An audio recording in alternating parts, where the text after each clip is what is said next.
நிலா காசே இன்வெஸ்ட் பண்ணாமல் பார்ட்னர் ஆகிட்டாங்க அப்படின்னு சொல்லிட்டு ஃப்ரெண்டோட ஹஸ்பண்ட் இன்சல்ட் பண்ணிடுறாரு.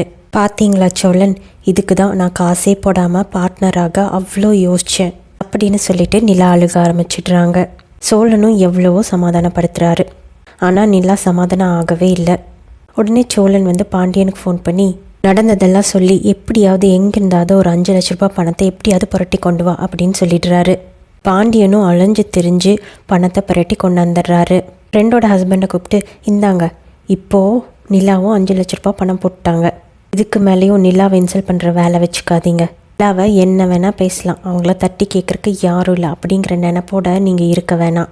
நிலாவுக்காக அவங்களோட குடும்பம் நாங்கள் இருக்கோம். தாங்க, இந்த பணத்துக்காக தானே நிலாவை அசிங்கப்படுத்தினீங்க, வாங்கிக்கோங்க அப்படின்னு சொல்லிட்டு பாண்டியன் அந்த ஃப்ரெண்டோட ஹஸ்பண்ட் கிட்ட பணத்தை கொடுக்குறாரு. அந்த ஃப்ரெண்டோட ஹஸ்பண்டும் கூனி குறுக்கி போய் அந்த பணத்தை வாங்கிக்கிறாரு.